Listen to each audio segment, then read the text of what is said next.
you get a sanction, and you get a sanction, and you get a sanction, and you get a sanction. Yes, Blake Lively is at it again. Not only did she file a motion for sanctions against Jamie Heath last week, but now Melissa Nathan. And the list goes on and on and on. Welcome back to this channel. My name is Mandy Magnan. I'm an actress, writer, director, and producer in Toronto, and a YouTube commentator on pop culture, film reviews, and everything it ends with never. We're going to go over all of the filings on Friday night because, as you know, Friday night is dump night in the courts, and Blake Lively has just been going at it again. That's what we're going to talk about. We're going to get caught up on all the filings that happened this week so that we are fresh for the morning, Monday morning tomorrow. If you're ready, I'm ready. Grab your emotional support lip gloss. We are going in and we're just going to talk about everything that's going on. You are in frame with Mandy Magnan.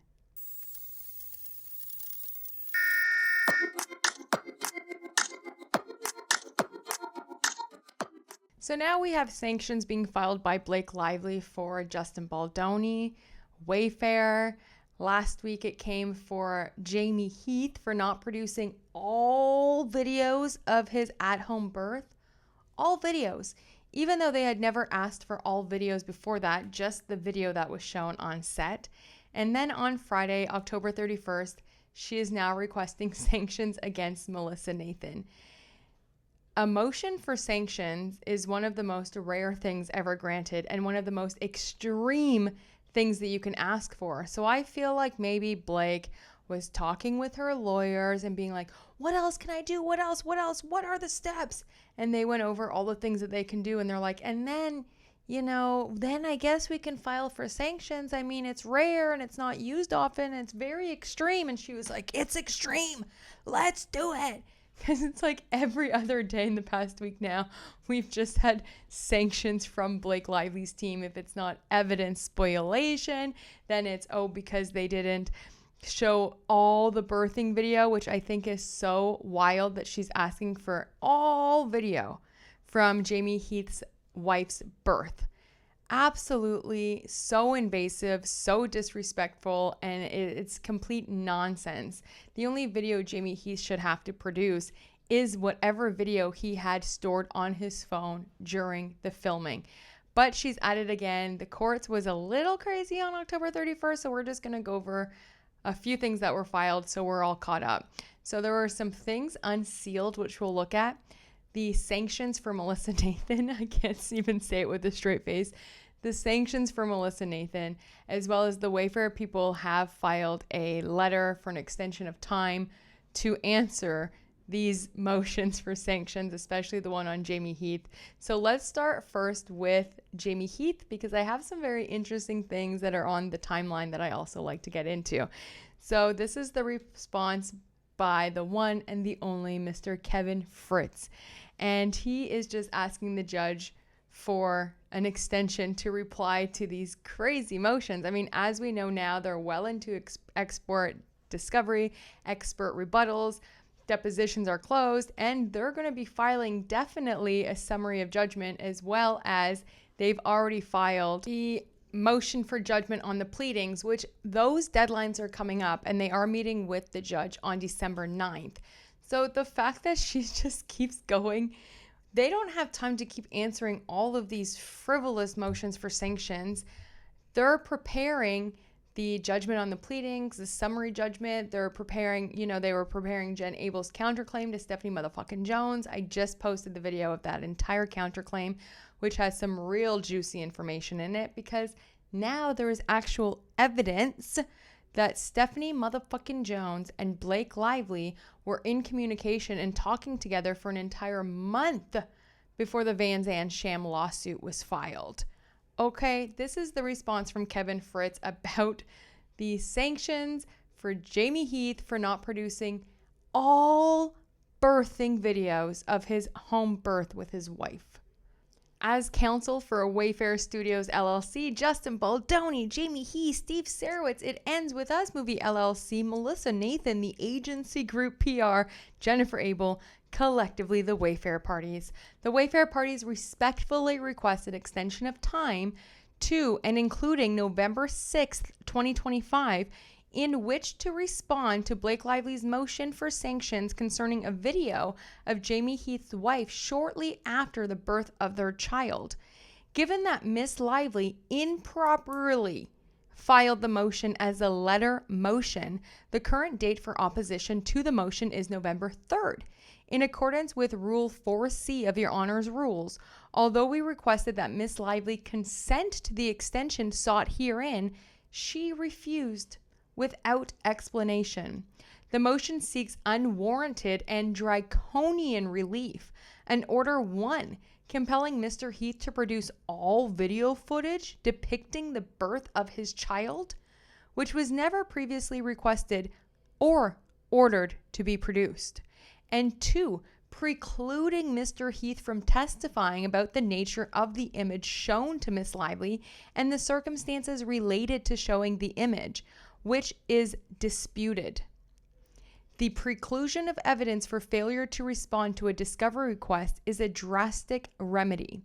Indeed, precluding certain evidence, such as Mr. Heath's testimony about the image at issue, can be deemed dispositive of his defense.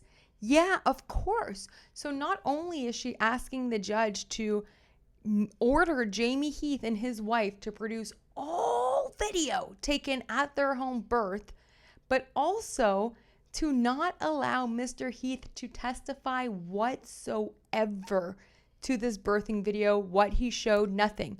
They just have to take Blake Lively's word for it. She's also demanding the exact same thing of the smear campaign for the Wayfarer people, because she didn't find any evidence that really solidifies this untraceable smear campaign, because the signal messages auto-delete and they didn't save them, because why would they? She's also asking the judge to have the jury believe that the smear campaign happened and it was in the text messages that were deleted, and that the Wayfarer people are not allowed to deny the smear campaign, and that they have to go with whatever Blake Lively and her lawyers come up with. Absolutely insane. Therefore, the motion should not have been filed as a letter motion merely pertaining to discovery, but as a regular motion on notice. Had Miss Lively followed the proper procedure, then pursuant to Local Civil Rule 6.1, the Wayfarer parties would have had 7 days to respond thereto. In all events, the Wayfarer parties should be accorded more than 2 business days to address the serious allegations contained in and the disturbing and drastic relief sought by the motion. The parties' next scheduled appearance before the court is December 9th. The judge has come back and granted this extension for time, saying that the Wayfarer parties do have now until November 6th to answer this freaking letter motion filed by Blake Lively. I just want to revisit the timeline of relevant events, because if you actually go back to this timeline, it will tell you everything you need to know about Miss Blake Lively, okay? Because for someone who was feeling trapped during a dance montage, and for someone who was being repeatedly SH'd on set, and for someone who was shown pornography and was so grossed out by it, sure did not act like it, because she was still texting Justin, still hanging out with Justin, and I'm gonna get to it because we're gonna clock this behavior real quick, okay? May 22nd, 2023, shoot day number 6 only. Oh, I couldn't even imagine. Lively prepares to shoot the hospital scene in which her character Lily gives birth. In Lively's December 20th, 2024 complaint, Lively alleges that during a birthing scene, she was mostly nude with her legs spread wide in stirrups and only had a small piece of fabric covering her genitalia, and that there were non-essential persons present. This allegation is knowingly false. To begin with, to describe Lively as mostly nude and naked from the chest down is inaccurate. Lively was wearing black briefs and a pregnancy suit that covered her midsection, and her top was covered by a hospital gown. That was already confirmed by the actor who played the OBGYN. Additionally, in Lively's complaint, she stated that she was alarmed that Baldoni had hired his best friend as the OBGYN. The actor portraying the OBGYN is an award-winning Shakespearean trained actor with an MFA in acting from UCLA.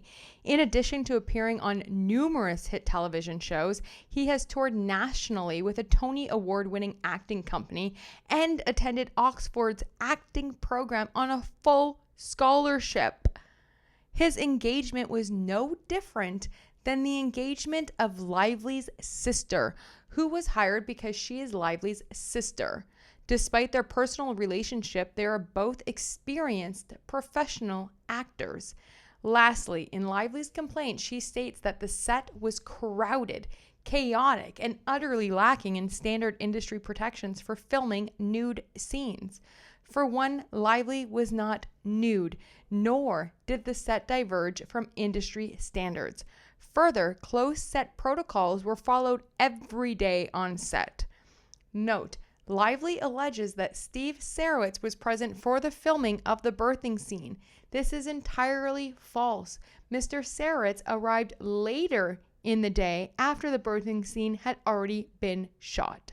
And then we get the call sheet. Ooh, and I love me a good call sheet. Let's break down what we can on this call sheet because it is still a little blurry. But as you can see, this happened May 22nd of 2023. It said it's a closed set. And they're doing interior Boston Grace Hospital as Lily something asks Ryle for a divorce. So this is after the labor. Lily in labor, and then Lily finds out she's pregnant. So all of this was shooting on this day. Closed set, okay? May 22nd, 2023. Let's remember that. May 22nd, 2023. Okay? May 22nd, 2023, she alleges all of this stuff with the birthing video. That day she was shown porn. It wasn't a closed set. Steve Sarowitz showed up because she had her legs in stirrups and he wanted to see her hoo-ha.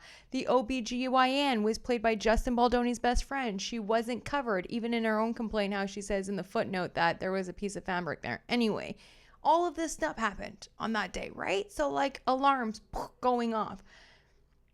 At the end of shoot day, Baldoni praises Lively. In turn, Lively expresses her regard and appreciation. So after that day, I'm not going to tell you that you were amazing because you tease me for being so sentimental, but you were amazing today. Blake Lively says, "Thank you. I do appreciate it. I'm just a ball buster, but it means a lot to me. I care a great deal and am always here to deliver. You were terrific. I'm proud of everything we did today, but really every day." Justin Baldoni writes, "Thank you." So this text exchange was the day after the hospital scene. So the hospital scene shot on May 22nd. These text exchanges show May 23rd. What's so funny about this text exchange is this was on May 23rd. Do you know what else happened on May 23rd? The dance montage. You know the dance montage that Blake Lively said she was trapped? She's changed the story multiple times because she got busted. At first she said there was no sound on and he was rubbing his nose from top to bottom saying, "You smell so good." And he was trying to kiss her multiple times and she was trapped. She was trapped. Well, that text exchange happened the day after shooting that. Okay, you were terrific. I'm proud of everything we did today, but really every day.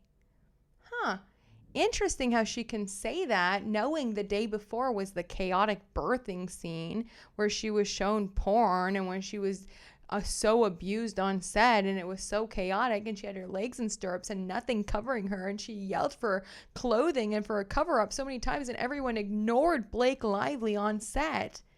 And then the next day shot the dance montage, but then still was able to text this. Very interesting. Oh, but there's more. Later that day, during this action sequence, Lively and Baldoni's characters would kiss, which is all caught on camera.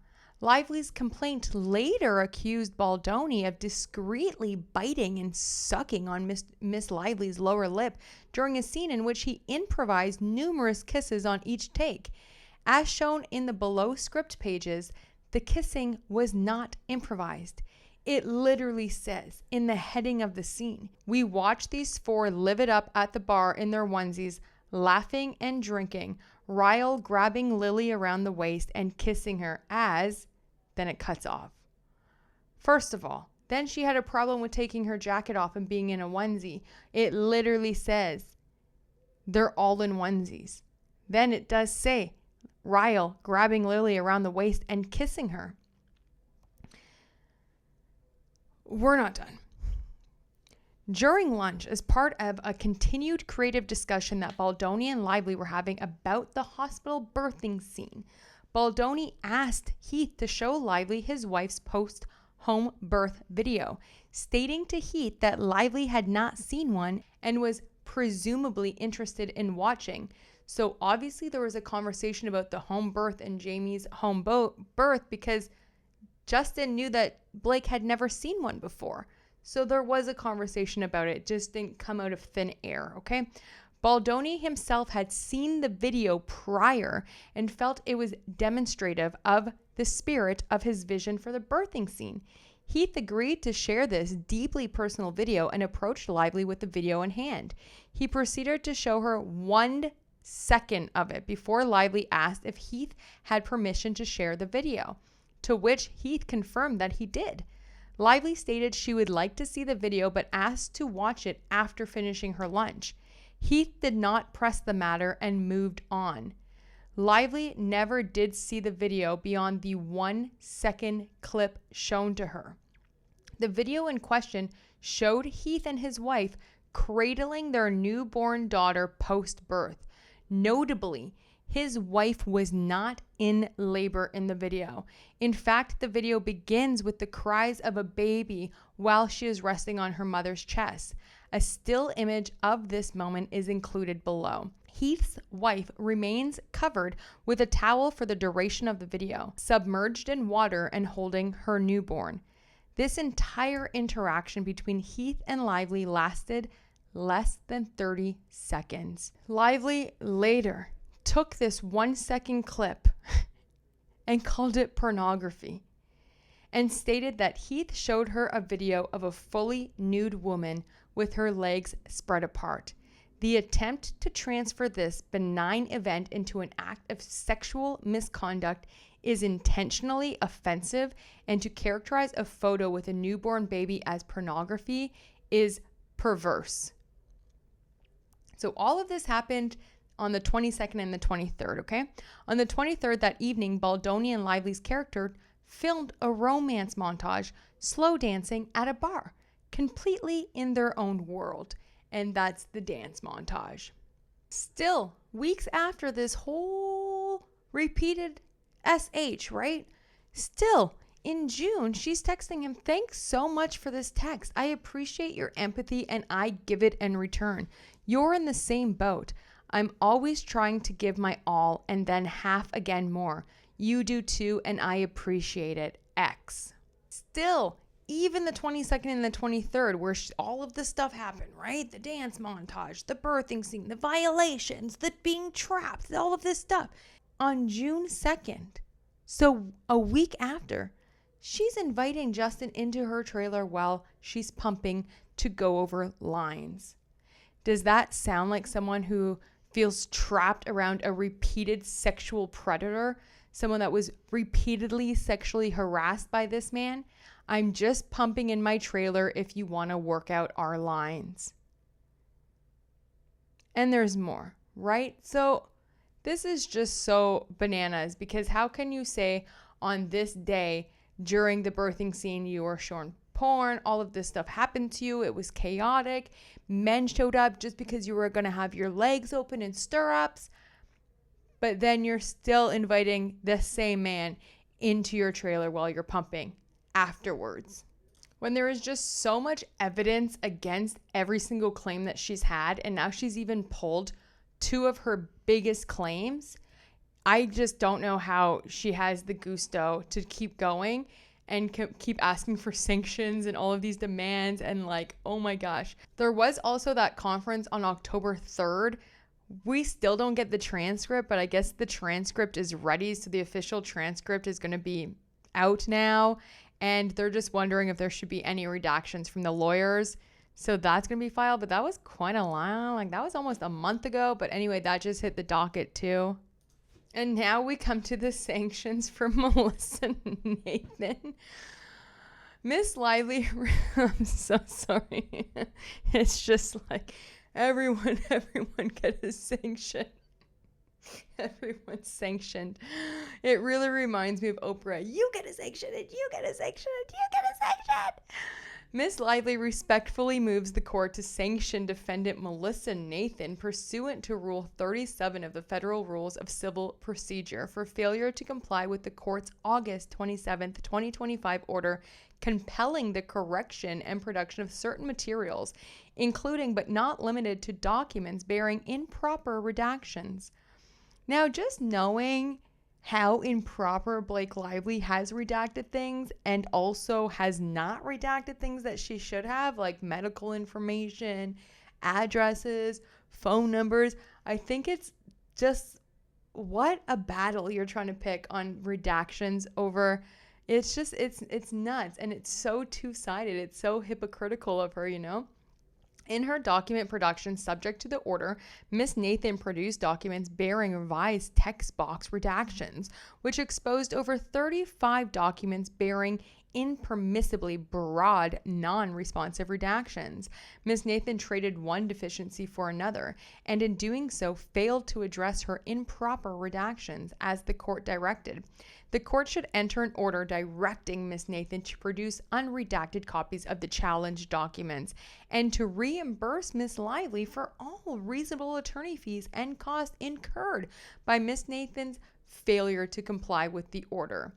Material that is not relevant per federal rule includes a mix of responsive and non-responsive materials. The producing party may redact the non-responsive material and produce the responsive content.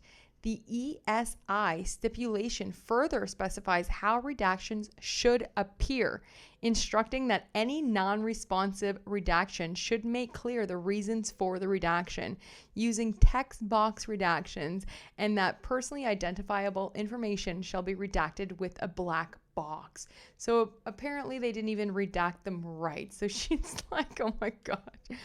In the order, the court directed Ms. Nathan to correct her improper redactions under the ESI stipulation, including by modifying redactions in proper productions to replace black box redactions with text box redactions indicating the reason for the redaction. On August 14, 2025, in advance of the order but in response to the MTC, Ms. Nathan reproduced production volumes 2 and 4, which included documents previously redacted with black box redactions, with documents bearing new text box redactions. Still, 39 of the documents reproduced with NR redactions bear improperly overbroad redactions and therefore fail to comply with the ESI stipulation and the order. Many documents Ms. Nathan produced in production volumes 6, 7, and 8 suffer from the same and other deficiencies. For instance, in some cases, it was apparent that Ms. Nathan's NR redactions were overbroad because other parties or third parties produced unredacted versions of the same documents that revealed plainly relevant and responsive material obscured by Ms. Nathan's redactions. So that, to me, I'm like, well, if you already got the documents, this shouldn't be that big of a deal then, because you already got the documents from other people, so you have them already. You just said that you literally have them. So this is just so bizarre. And then look at all the redactions that she puts in her own filing while talking about Miss Nathan's redactions. I mean, oh my gosh. Anyway, there's a whole bunch of stuff redacted. In other cases, Ms. Nathan applied NR redaction so broadly that the underlying document was essentially unreadable, a reality Ms. Nathan acknowledged herself during her depositions. On September 24th, in advance of Miss Nathan's deposition, counsel for Miss Lively conferred with counsel for the Wayfarer defendants regarding Miss Nathan's improper redactions, among other deficiencies. Counsel for the Wayfarer defendants advised that they were not prepared to discuss Miss Nathan's redactions at that time. Having heard nothing back from counsel for the Wayfarer defendants on October 16th, counsel for Miss Lively followed up to request confirmation that Miss Nathan would reproduce the flagged documents without NA redactions. Counsel for the Wayfarer defendants did not respond. Yet because they're tired of you, this is time and day. Everything's like such a huge battle. Like, it's just nonsense at this point. And like, why do the lawyers, you think they want to play ball with you when you literally you've tried to subpoena every one of them? It's actually so grotesque. Like, Undersigned counsel attempted to confer more on October 22nd. On October 23rd, counsel for the Wayfarer defendants stated Miss Lively's contentions were untimely and advised that they would not revise their redactions. The court should exercise its broad discretion to sanction Miss Nathan pursuant to Rule 37B for failing to address her improper redactions. Miss Nathan has sought to do just that. Yeah, she has sought to prevent Blake Lively. Prevent her, okay? And offering no explanation for her violation of the order and the ESI stipulation. She is confirmed to have redacted as NR material regarding the digital campaign, and she does not dispute that the same issues plague other material that exclusively she was produced and redacted as NR. If Miss Nathan's non-compliance stands, she will have successfully deprived Miss Lively of relevant and responsive material necessary for Miss Lively to prosecute her claims, and needlessly wasted this court's time and resources. The court should not reward Miss Nathan for her own misconduct.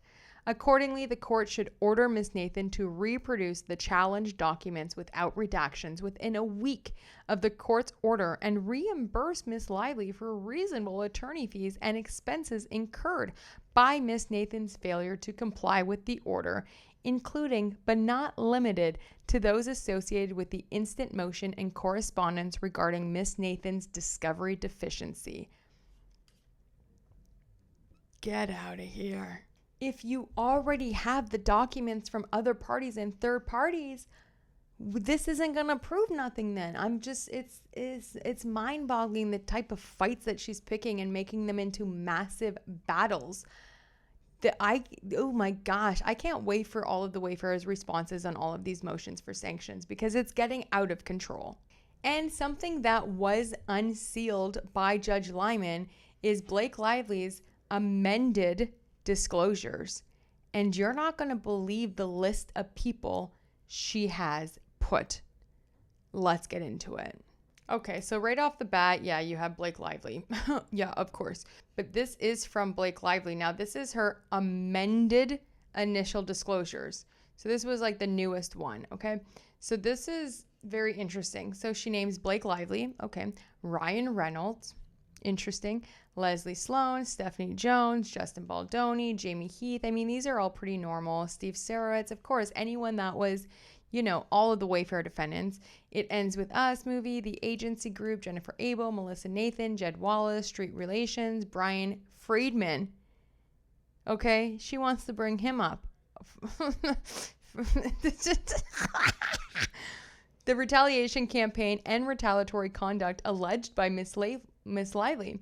Statements published about Miss Lively, including accusing her of fabricating her claims. Okay. Persons most knowledgeable of Liner, Freeman, Tailman, and Cooley. So all the lawyers. Okay. Someone to talk about all the lawyers. Charles Babcock, attorney for Jed Wallace, is somebody that she named in her initial disclosures to have information about the retaliation campaign, the conduct alleged by Miss Lively, evasion of service, defendant Wallace's contacts in New York. This is attorney-client, already like attorney-client privilege. Like, that's his lawyer. Like, these are their lawyers. Anyway, Tara Hanks, president at Wayfarer. So you have that. That's fine. You have the vice president of Wayfarer Studios. Those are pretty normal. Everyone, of course, that works for Wayfarer. Matthew Mitchell, who was the vice president at JonesWorks, who helped with Jennifer Abel when they got Melissa Nathan involved. Matthew Gibson, director of talent at JonesWorks. Then you have Henry, Jones. Anyone that works at JonesWorks is fine. Katie Case, who is the used to work at TAG with Melissa Nathan. She was already deposed along with Brianna Butler. We know that. Then you have Colleen Hoover. So Colleen Hoover, Blake Lively is saying, is going to have information on the party's alleged conduct, efforts taken to market or promote the film, publicity surrounding the film, the retaliation campaign alleged by Miss Lively, complaints or discussions about the work environment or conduct on the set of the film, the production, editing, cut, and creative process associated with the film. You have Brandon Feekins. Who knew that Mr. Brandon Sklenar's last name was Feekins? But she's saying that he has information on the conduct, the sexually discriminating, harassing, and other inappropriate, unwelcome actions. This also makes me think of like all the people that were on set. She's saying has information about the behavior. That also, doesn't it kind of throw them under the bus? Because if you see something, say something, like what they all just stood around and watched her be, discriminated against sexually and repeatedly harassed. I mean, Anyway, so then she brings in Jenny the Man Beater Slate. That's obviously obvious. Isabella Ferrer, whatever. I don't know what any of the actors would have to do with the cut of the film, the editing, the creative process associated with the film. I mean, that has nothing to do with actors on the set. Never has, never will, except, of course, now Blake Lively, right? Alex Sachs, of course, because she was allegedly the one that was, Blake went to along with Angie Giannetti. That's obvious. But then we're going to get into some people that I'm like, what? So we already know Josh Greenston. He was deposed. So each party was only allowed to depose 20 people. So that's something to keep in mind too. Warren Zavella, the agent at WME, he was deposed. You have, this is an interesting one, Patrick Whitesell, who's an executive chairman of Endeavor Group Holdings. He's, I guess, should know about the alleged conduct. Danny Greenberg, he was also deposed. But then, now we're going to get into some craziness over here. Dan Saladino, the trainer, the snitch who went and told Blake Lively that Justin Baldoni was asking about her weight because he had a bad back. Anyway, you have him. Candace Owens. Interesting. And let's just be clear that she did subpoena these people and then pulled the subpoena, right? Like withdrew it. Perez Hilton. Whitney Franzway, who's an influencer. Don't know of her. Adam Investigations Counsel, Wayfarer's Investigation Counsel. So now she also wants to, I guess now their investigators have knowledge about the retaliation campaign and retaliatory conduct alleged by Ms. Lively, harassment or intimidation of witnesses, complaints or discussions about the work environment or conduct on the set. Whatever. You have some line producers, Miss Lively's driver, who she claims, was there when Justin was talking about consent. Then, look at this. Claire Ayub, a filmmaker. Interesting. So you have Claire Ayub, the party's conduct in connection with the Wayfarer Studios projects, other than It Ends With Us. The makeup artist, she was deposed. But then look who else. Emily Baldoni, Mr. Baldoni's wife and actress. Now, Emily Baldoni did play a doctor on the set.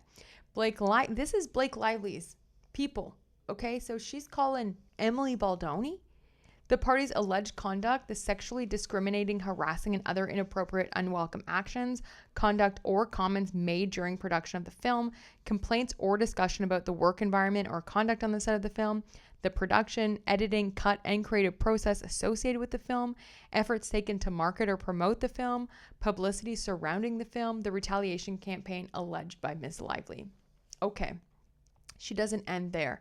Production designers, Betty Boos, Blake Inc., Alex Bleedel, an actress, okay? Todd Black, of course, he's going to be deposed. He was the one that was in the room when Ryan Reynolds berated Justin and said that in the 30 years, he has never seen anyone be treated this way. Scooter Braun.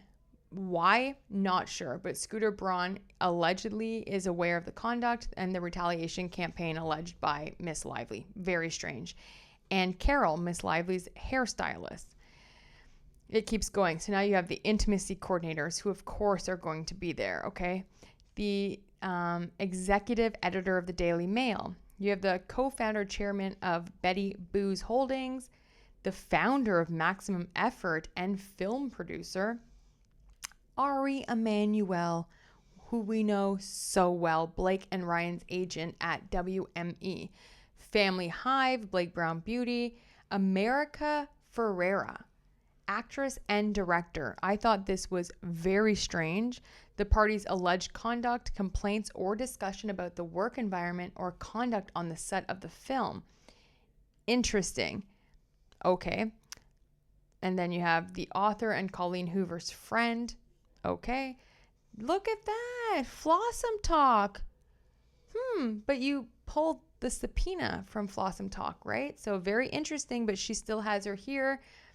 The party's alleged conduct. I don't know what Saoirse Flaw would have to do with that, but the alleged conduct, the retaliation campaign alleged by Miss Lively, and resulting damages suffered. I don't know how she would have any knowledge about that. She posted one video of an interview she did with Blake where Blake, the bump video was, we keep going. She brought in Gigi Hadid. Okay, that's strange. Miss Lively's assistant, that's normal. Natasha Heath, Jamie Heath's wife, Blake Lively put in her initial disclosures because she's going to have the same information, I guess, as what she's saying Emily Baldoni will have. Their wives, okay? Absolutely insane. Christy Hall, the It Ends With Us screenwriter. Caroline and Hurley, SVP Entertainment. Hugh Jackman. Interesting. Jonesworks, fuck you. Sorry. I'm so sorry. Then you keep going. More assistants. I mean, how many assistants does she need here? More makeup artist. Robin Lively. Oh, yeah. Robin Lively is going to be a great witness for Blake, I'm sure. Yeah, she's just going to say everything that you want to hear. Then we keep going down a little bit. She has reporters at the New York Times. Gosh, there's more. Now, Mr. Baldoni's assistants, she even wants their assistants in here, right? Adam Munchin, he definitely will be there because you threw him under the bus too, saying that he was just there to see your hoo-ha. He was the OBGYN, had no business there. You didn't even know he was an actor, Blake. Do you know how disgusting that is that you were probably with this guy 1, 2, 3 days on set and you didn't even know that he was an actor? That tells me everything I need to know. You're a mean girl because you didn't even probably talk to this man. You didn't even have any conversations with him. But as we keep going, then we have Sarah Nathan. She works for the New York Post. That's Melissa Nathan's sister. Alex Neustadter, who plays young Atlas. Very interesting. He's been real quiet, so she wants to bring him in. No More, the domestic violence nonprofit. The party's alleged conduct, effort taken to market or promote the film, publicity surrounding the film. That's strange. You have Stacey O'Neill, Jenny Slate's manager. Paylocity Holding Corporation, the party's alleged conduct, defendant Sarah's alleged damages, and commitment to pledge funds to harm Miss Lively, Mr. Reynolds, and their family. So obviously, what I'm getting from this is Steve Sarris told somebody from Paylocity City. You know how she's saying, and they told this other person. Well, I'm guessing now that it's someone from Paylocity City. Jack Pan, Liz Plank. Ooh, okay. Her driver, another driver. Okay. The investigation counsel from Wayfarer. Oh, but it's going to go. Jamie Reynolds, Mr. Reynolds' niece. Yeah, let's bring them in. Let's also bring Tamara Reynolds, Mr. Reynolds' mother. They're definitely just going to tell the truth. They have, they're not biased whatsoever. Let's bring those people in. You have more drivers. I mean, it just gets a little crazy here. Senior director at TAG. But then we get down to the bottom of it. HR, yeah, Wayfarer, Sony Entertainment, da da da da da. Look at that. Taylor Swift. Taylor Swift. Yeah, Blake Lively has Taylor Swift in here because she's going to have direct knowledge that of the party's alleged conduct, complaints or discussions about the work environment or conduct on the set of the film, the production, editing, cut, and creative process associated with the film, publicity surrounding the film, the retaliation campaign alleged by Miss Lively, and resulting damages suffered.